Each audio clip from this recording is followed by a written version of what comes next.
Hello there and welcome to BBC News. Donald Trump has arrived in Washington along with his wife Melania ahead of his inauguration tomorrow as the 45th President of the United States. There he is, stepping down from that aircraft a little bit earlier today. Hundreds of thousands of people are expected to attend, some to support him and some protesting. And the TV audience will run into many millions around the world. Well, let's talk now to our Washington correspondent, Jane O'Brien. Jane, a sign of the times there. Our viewers saw the pictures. That plane did not have the word Trump emblazoned all over it. It's going to be official tomorrow.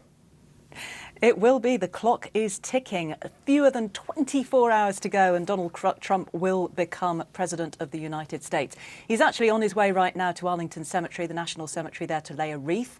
He's had lunch with some of his cabinet picks and the Republican leadership at Trump Hotel, which he jokingly referred to as where he would move in whether or not he did win the White House, as it were. It's also on Pennsylvania Avenue. And he's got a concert later on this afternoon at the Lincoln Memorial, where he is expected to speak. So the celebrations are already underway for Donald Trump at least. But as you said, a lot of protests are also expected to kick off, including a big march at the weekend where women from all over the country are expecting to converge on Washington. There will be obviously a huge security presence. $500,000 apparently has been spent on security around the inauguration site. Long, non-collapsible umbrellas will not be allowed and no selfie sticks. That's right, but the Park Service, which actually manages the National Mall, has made a concession to the rain because it is expected to pour tomorrow. They're saying that short collapsible umbrellas will be allowed, so you can take a little bit of shelter. But yes, security will be tight. We're not sure at the moment just how many people to expect. There's been a bit of controversy over that, this being Donald Trump. Of course, you would expect that. He said hotels were booked solid. Apparently, they're not. And he's also, of course, got a less than a stellar lineup of celebrities. A lot of celebrities refuse to appear with him. So a bit of a B list for some of the events. But his new press secretary at his very first press briefing today did say that the inauguration was 20% under budget and that money would be returned to the taxpayer. So he said Donald Trump is already off to a good start. All right. OK. Presidential inaugurals, historians pore over them and school kids read them in the history books. What are we expecting from President Trump tomorrow, do you think? Well, that is another very interesting question. Sean Spicer, his press secretary, said that this wouldn't be so much, the inauguration speech wouldn't be so much of an agenda as a philosophical document. Now, I'm not quite sure what we can all take from that, but it will also be quite short, we think. Donald Trump hasn't finished writing it as of a couple of hours ago. He was still apparently making adjustments and edits. And we don't really know whether it will lay out his priorities.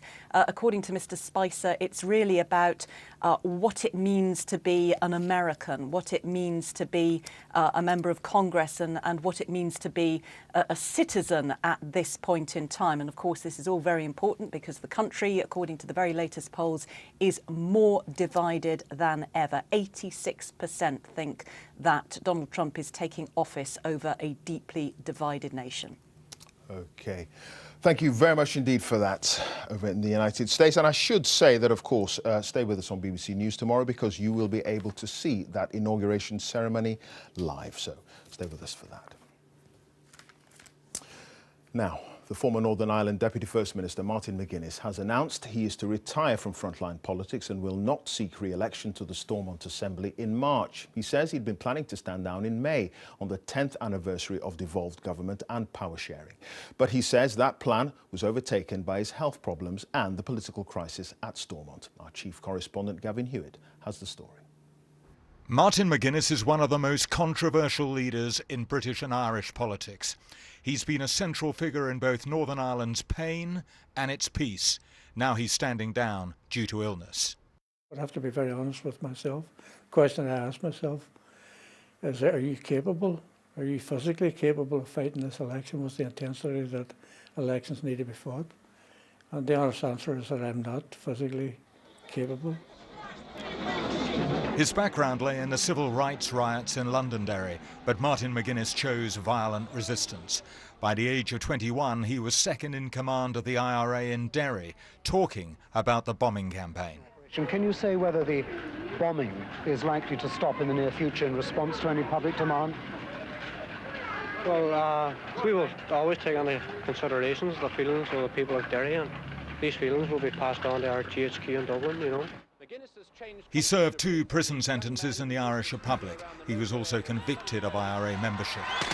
He openly attended IRA events. He denied that he was the IRA Chief of Staff, but said he regarded it as a compliment. We don't believe that winning elections and winning any amount of votes will bring freedom in Ireland. At the end of the day, it will be the cutting edge of the IRA which will bring freedom.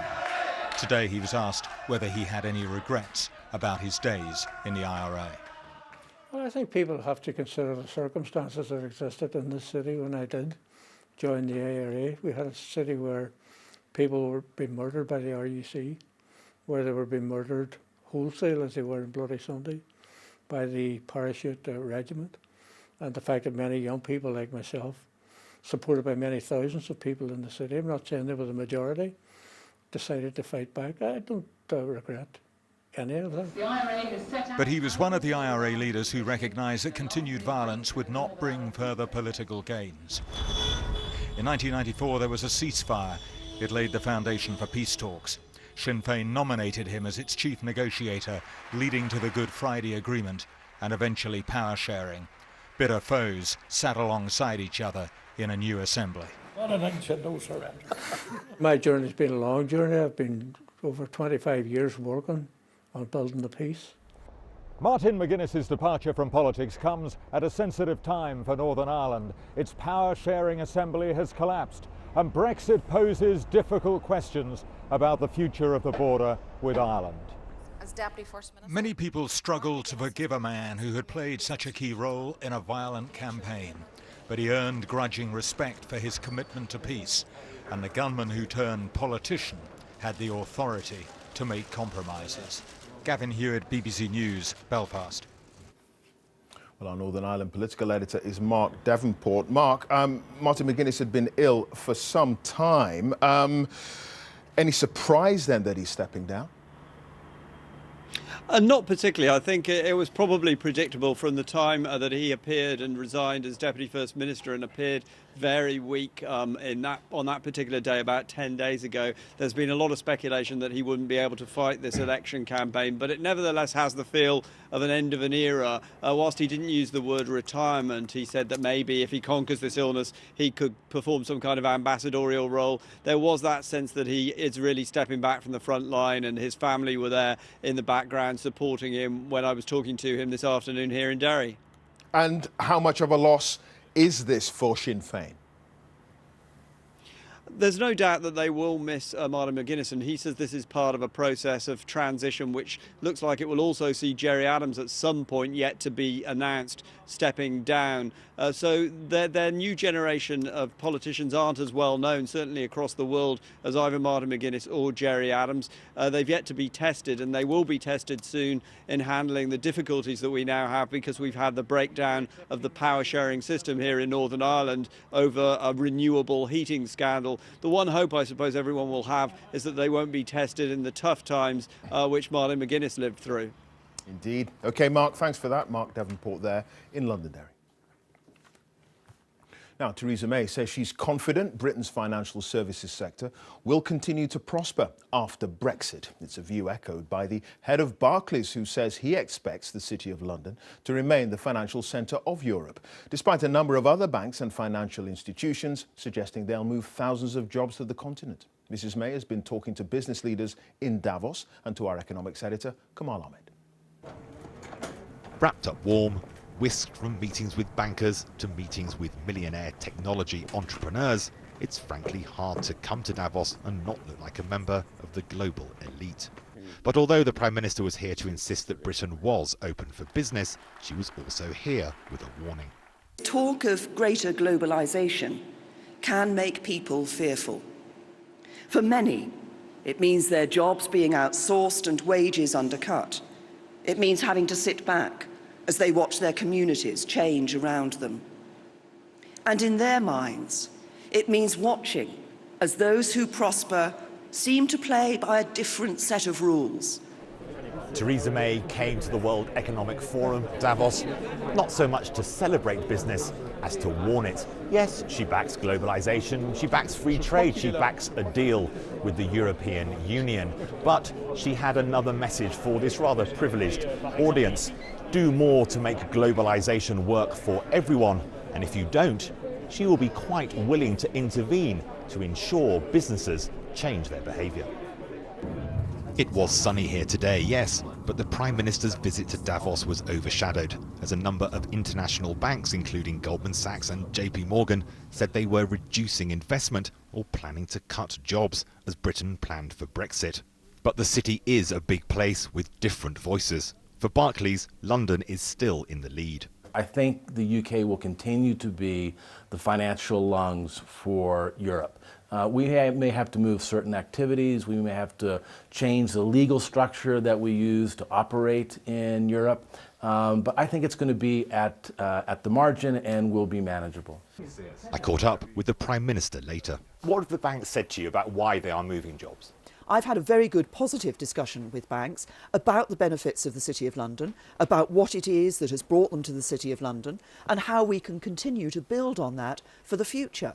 And there are huge benefits for investment in the UK. We have a fundamentally very strong economy. We have a service sector that is very important to us but is valued around the world. I believe that truly global Britain can bring jobs and prosperity to the UK across the board, including in financial services. Many are reflecting on one of the big tests of Mrs May's clean Brexit, keeping the UK's financial services buoyant. Hard Brexit does London damage, does our country damage, but the point I'm making to our European friends, businesses and political leaders is if businesses decide to leave London, they aren't going to Paris, Madrid or Frankfurt, they'll be going to Hong Kong, Singapore or New York. So hard Brexit is a lose-lose, bad for London, bad for the UK, but bad for the EU too. Mrs May said she was an optimist and that free trade deal discussions had already started with India and Australia. She admitted the journey ahead will be uncertain, but with the right deal, the future was bright. Kamal Ahmed, BBC News, Davos. Dozens of people are feared dead after an avalanche buried a hotel used by skiers in central Italy. At least 3 people have been killed, and rescue teams are searching for up to 35 others still trapped inside the building. Well, it happened after a series of powerful earthquakes struck the area of Abruzzo yesterday, 150 miles from Rome. The 3-story hotel was pushed almost 10 meters downhill as a huge wall of snow hit it directly, racing down the Gran Sasso mountain. It's the third in a series of earthquakes in the region since last summer, killing almost 300 people. Our correspondent James Reynolds reports now from the nearby village of Penny. At night, the quickest way through the wall of snow was on skis. These rescuers are among the most experienced in Europe. Even they struggled to move forward. Step by step, they shoveled their way up towards the Rigopiano Hotel. Finally, they made it. The hotel was silent. Inside, rescuers found this man. They went further in and came to where the avalanche hit. A 6-foot-high wall of snow and rock broke through the building's walls. Several miles away, a father waited for news of his daughter up in the hotel. Straight after yesterday's earthquakes, they texted each other. "Stay calm," he wrote. "You can come down tomorrow." "Calm, that's hard," she replied. "I think that the worst has already happened," he reassured her. "What's going on?" he then asked. He got no reply. His daughter and many other people may be trapped underneath these tons of snow. These pictures, filmed after daybreak, show the Rigopiano Hotel swept away by the avalanche. Do you think it's possible to find more people alive? For sure, yes. For sure, yes.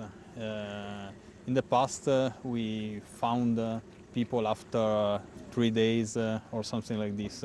And especially in this case, could be some room under the snow. Rescuers are helped by the fact that conditions here have improved. We haven't felt any more earthquakes or tremors. And relief workers a few miles up the hill will hope that the snow holds off, allowing them to keep digging. And those rescuers continue on their path to and from the destroyed hotel, searching for survivors or bodies. James Reynolds, BBC News, Penne, Central Italy. You are watching BBC News. The top stories for you now. Donald Trump has arrived in Washington ahead of being sworn in tomorrow as America's 45th president. Martin McGuinness, Northern Ireland's former Deputy First Minister, has announced he's retiring from frontline politics due to ill health. Dozens are feared dead in Italy after an avalanche engulfed a hotel. Up to 35 people are missing.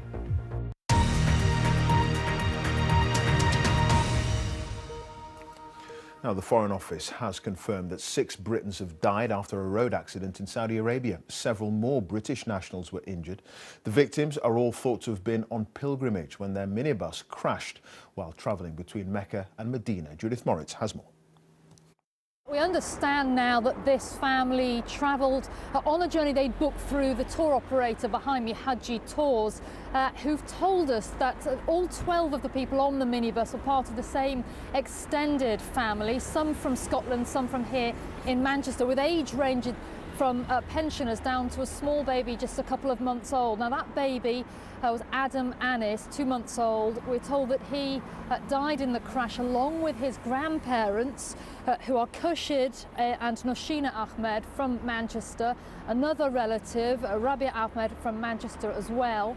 And also that the 2 people from Glasgow who died, who, as I say, were part of that family too, Mohammed Aslam and Talat Aslam, and we believe from Glasgow Central Mosque that they had 5 children who we don't think were involved in the crash. There were also several people injured, including the mother of the baby and his siblings, children aged 2 and 4 years old, and there is also a pensioner in a critical condition. So the Foreign Office are providing consular assistance. Haji Tours here say that it's the first accident that they've had anybody involved with in the last 15 years since they've been running these trips, and they tell us that the family were part way through a fortnight's trip. They've been making a pilgrimage to Mecca, but they were travelling on a minibus to the second leg of their journey to a holy site in Medina, and it was on that journey that the accident happened. It's thought, they say here, that possibly one of the tyres on the vehicle had a blowout, but they're still trying to work out what's happened, and they're also providing assistance here, they say, to other members of the extended family from the UK who are now in the process of travelling over to Saudi Arabia to find out information for themselves. Judith Moritz reporting there. Now, Senegalese troops have entered neighbouring Gambia in West Africa to ensure the winner of last month's elections, Adama Barrow, takes power. Earlier today, Mr. Barrow took the presidential oath at the Gambian embassy in Senegal. He's been recognised internationally as the legitimate president, but the man he defeated at the polls, Yahya Jammeh, has refused to quit and is backed by the Gambian parliament. Well, we're less than 24 hours away from the inauguration of the US President-elect Donald Trump. Last year's elections had been dominated by the allegations that Russia ran a hacking campaign to influence those results. Well, Stephen Saka from the BBC's Hard Talk programme has just interviewed the Kremlin spokesperson Dmitry Peskov, who works closely with Vladimir Putin. Stephen, it's good to see you. Was he defensive as far as the alleged actions of Russia are supposed to be, as far as those alleged actions are concerned, that America clearly believes influenced the US presidential election?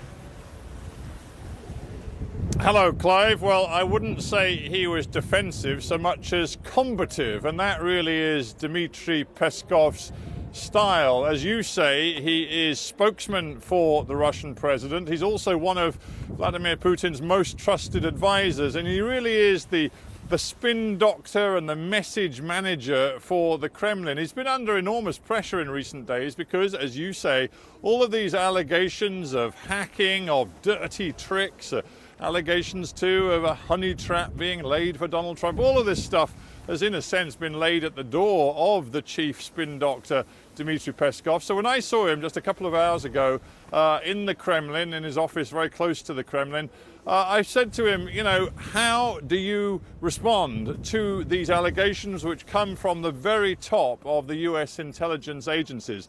And this is how he responded to me. Let's have a look. Every day we have hundreds and thousands of cyber attacks against our digital systems in the Russian Federation. Some of them are coming from the territory of the United States. Dozens are coming from the territory of Germany. Dozens coming from Great Britain. Do you think that it means, with a high state of certainty, that those attacks against our digital systems are being promoted by the governments in Washington, in London, or in Berlin? No. You would probably say no. We want to have good relationship with America.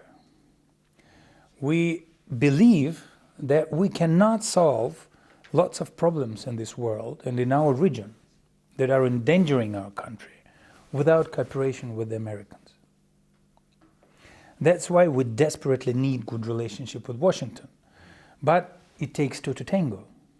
And what will be the approach by President Trump? This is the question. It takes two to tango, says Dmitry Peskov. Clearly, Russia hoping that there will be a reset when Donald Trump takes power in Washington, that relations will be more cooperative, will be warmer with the new US administration. But there's some skepticism here, very much an attitude of wait and see. And that's what we all must do until we see what Donald Trump really means by his talk of a new relationship with Vladimir Putin.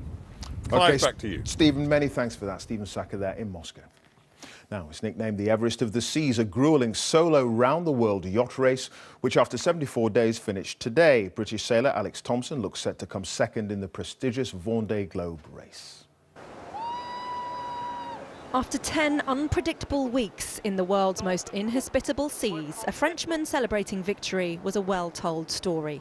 What wasn't was the plucky Hampshire yachtsman who gave him a real run for his money. For 3 months, Alex Thompson has battled everything the ocean's thrown at him. Eaten only freeze-dried noodles and jelly, and survived on as little as 20 minutes sleep every few hours. At stake was his life obsession, the chance of becoming the first Briton to win the Vendée Globe in the race's 27-year history. Thompson set off from here, Les Sables d'Olonne, on the 6th of November, heading out of the Bay of Biscay and into the South Atlantic. He headed round Antarctica, under the Cape of Good Hope, and passed round Australasia, across the South Pacific, where he passed Point Nemo, the furthest place from civilization on Earth, before heading round Cape Horn, back up the Atlantic. When he arrives back here at Les Sables early tomorrow morning, he'll have notched up somewhere between 25 to 30,000 nautical miles. For Alex, there have been good moments. It's a good day in the Southern Ocean, and it's sunny. Look at this. Bad moments. I do wonder why I do it sometimes. And moments over Christmas where his family worried he was going slightly mad. Jingle bells, Alex sails, round the world he goes.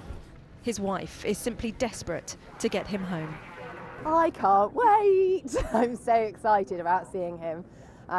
Yeah, I have spoken to him, I have been in contact, but actually seeing him is just totally different. I can't wait.